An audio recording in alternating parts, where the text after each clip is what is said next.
Today, Carthage is remembered only in the context of its dramatic fall.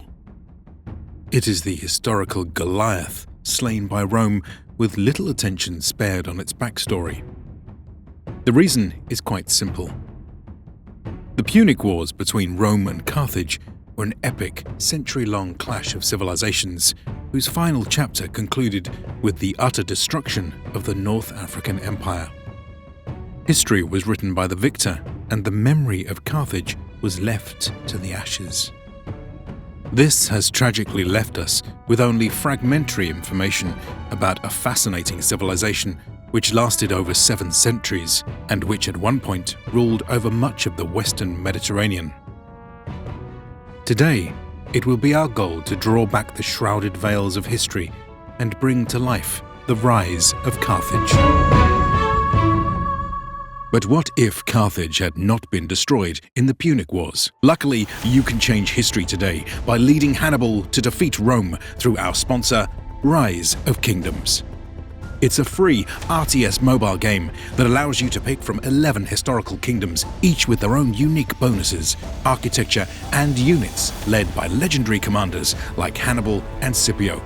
Compete with players on a shared map to build cities, form alliances, explore new lands, progress through the eras, and battle for the realm in real-time combat. Test your mettle by taking on raid bosses with your favorite hero, or form an alliance of up to 170 players and join the Osiris League special event to fight other teams across an exciting Egypt-themed battleground. Don't miss out on any of the action by using Spectator Mode to see who will be crowned League Champion. The latest patch update introduced massive amounts of exciting content, so support the channel by downloading Rise of Kingdoms and claim these awesome prizes using the link in the description below. Carthage's rise is intimately linked with the history of the Phoenicians. But just who were the Phoenicians? Well, to start with, they were a cultural group which lived in the coastal areas of the Middle East, a region covered today by Lebanon, northern Israel, and western Syria. Here, these ancient Bronze Age people lived in a series of independent city-states, which included the noble settlements of Tyre, Sidon, and Byblus. By mastering ocean travel and trade, they managed to link together the far-flung markets of the ancient world and grow wealthy from their profits. Their power only grew as economic activity across the Mediterranean accelerated over the course of the 3rd, 2nd, and 1st millennia BCE. However, in the 1200s BCE, the Bronze Age collapse threatened to bring the whole known world crashing down. Yet the Phoenicians would prove resilient. Amazingly, they weathered the storm and even managed to capitalize on an open market while their land-based rivals withered away. As a result, great cities such as Tyre rose to preeminence. Fueling their growth was a movement to expand on existing trade networks by founding hundreds of outposts and colonies across the Mediterranean. By 800 BCE, there were Phoenician colonies everywhere, from Cyprus and Sicily to Spain and North Africa. In these endeavors, the Phoenicians found fierce competition from their Greek rivals, who were also occupied with colonizing the Mediterranean in places like southern Italy. Such colonies could range in size from small trading posts or religious sites to fully fledged cities. Politically, the Phoenician colonies of the Mediterranean were free to govern themselves, although they typically paid homage to their mother cities in various ways. Economically, however, the Phoenician colonies were increasingly being dominated by Tyre, which had grown wealthy from the east-west trade routes across the Mediterranean. In particular, control of the silver trade coming from Spain made it one of the most formidable cities of its time. Carthage was born out of the flourishing Phoenician trade network. In fact, its founding in modern-day Tunisia strategically positioned the colony to take advantage of both the east-west trade route, which ran from Phoenicia to Spain, and the north-south route, which ran from Africa to Italy. Geographically speaking, the city itself was ideally located at the tip of a peninsula with both natural protection and close access to the sea. According to tradition, we are told that Carthage was founded in about 814 BCE, a date which generally coincides with archaeological findings. The foundation myth tells of Dido, a princess who had fled Tyre. She was escaping her brother Pygmalion, who had just murdered Dido's husband, the high priest of Tyre, and seized power in the city. As she fled, Dido brought with her not only colonists, but the customs of Tyre and the Phoenicians as well. When she landed in North Africa, Dido supposedly resorted to clever trickery to establish her new home. After being told she could settle her people on only the land that an ox hide could cover, Dido ingeniously cut the hide into strips and seized an area big enough to found a city. This settlement she named Carthage, a simple name that means new city in Phoenician. Thus, Carthage was born. Historically speaking, Carthage likely began as a small trade settlement, which, in its very early stages, was subordinate to the locals, being forced to pay rent for the use of the land. This idea of a humble colony at the mercy of its neighbours is reflected in legend as well. Supposedly, Dido killed herself by jumping into a fire in order to avoid a forced marriage to one of the native chiefs. But it wasn't just the locals that overshadowed young Carthage.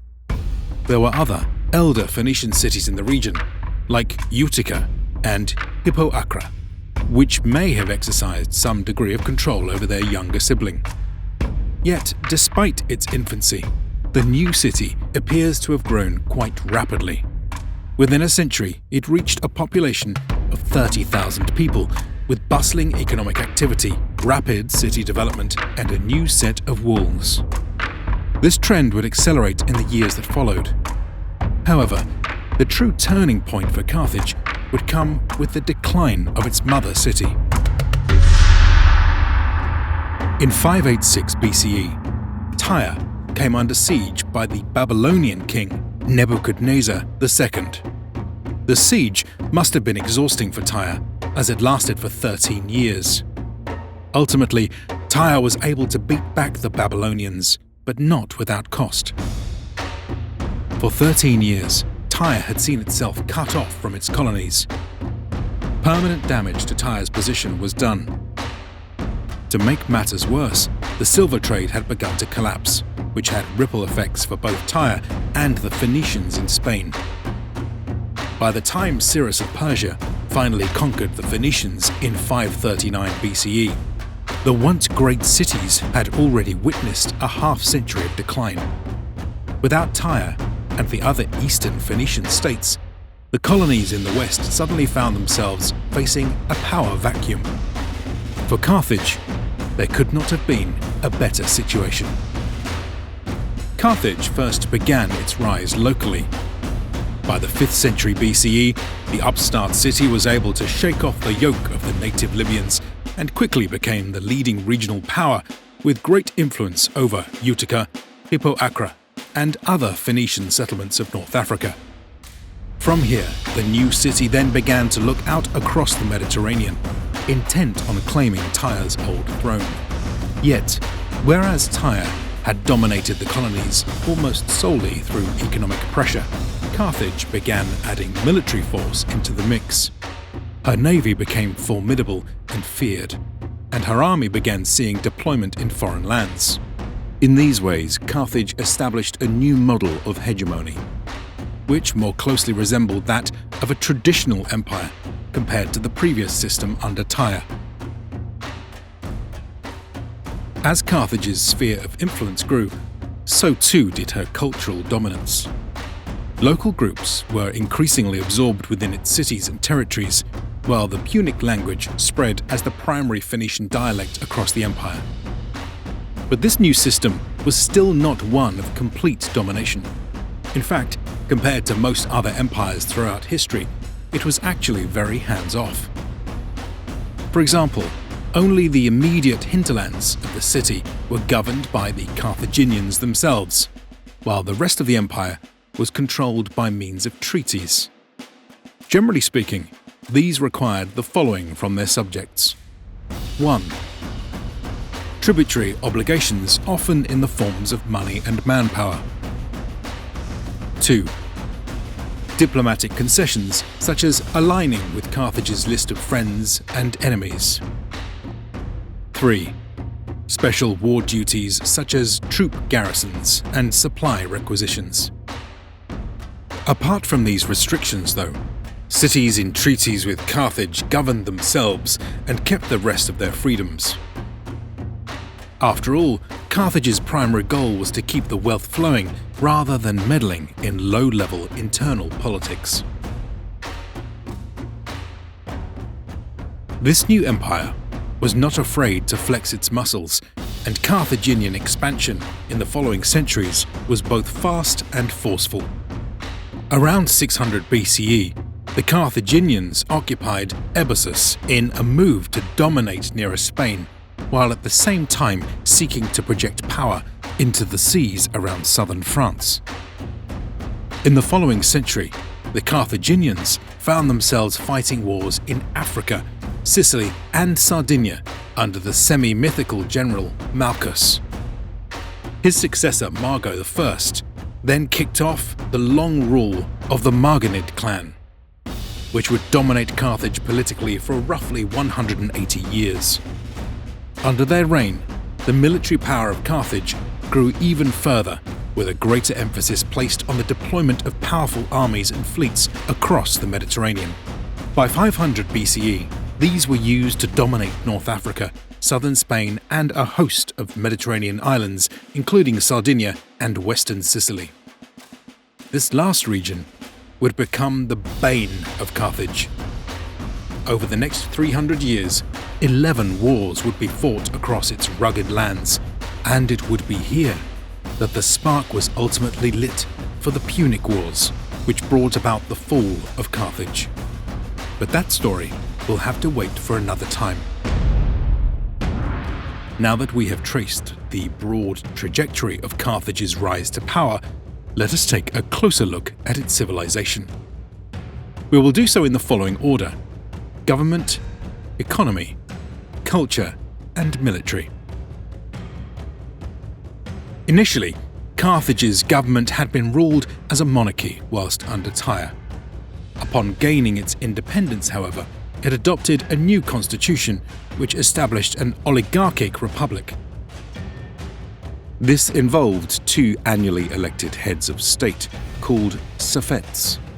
They presided over a senate of 200 to 300 members, which together proposed legislation and conducted diplomacy. Below them was a popular assembly made up of Carthaginian citizens, which elected magistrates and voted on policy decisions. At various levels of government would be other bodies which handled all sorts of administrative duties. A particularly important body was the Court of 104, which provided oversight on military commanders.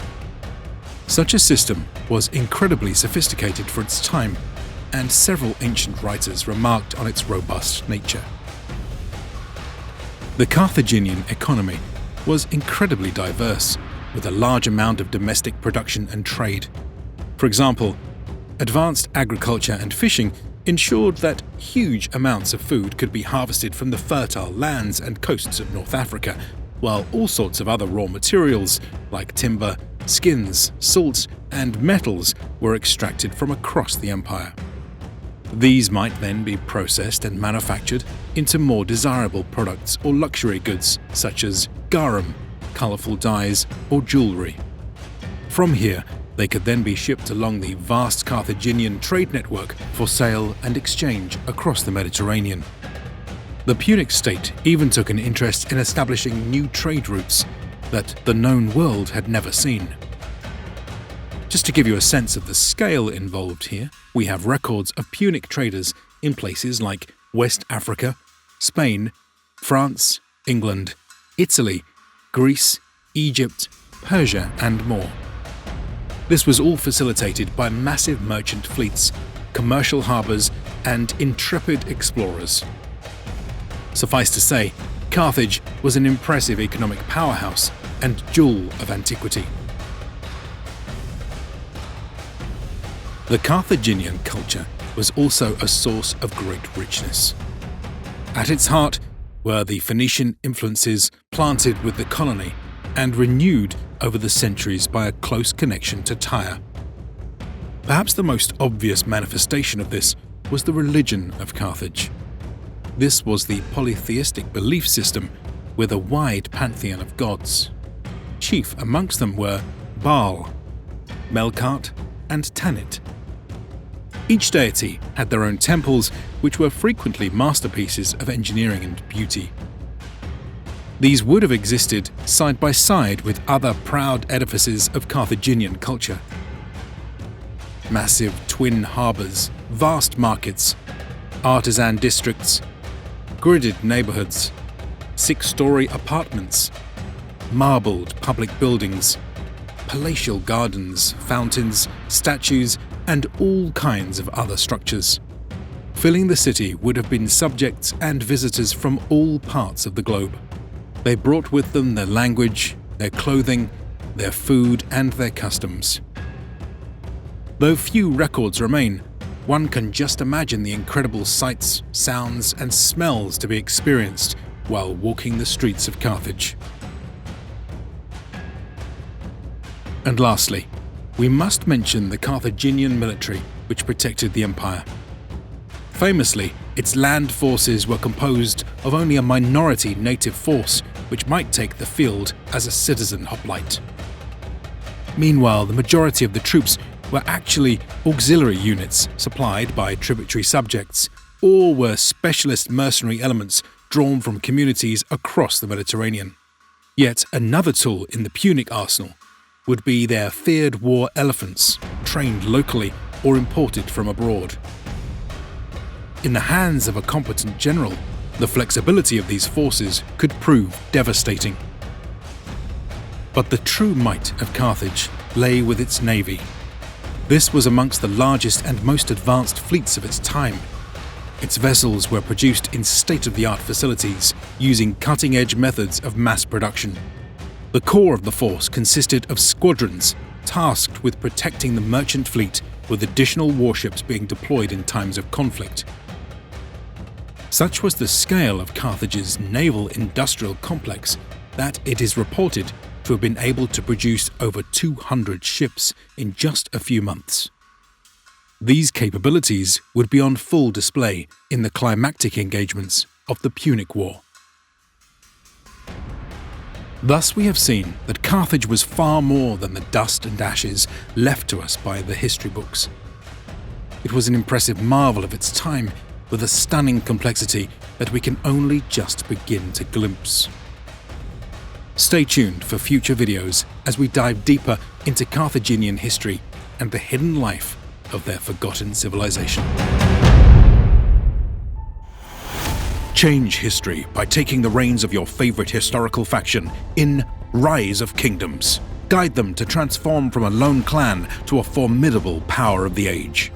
You can forge Rome anew and lead the legions to victory, or take up the cause of Hannibal to strike them down once and for all.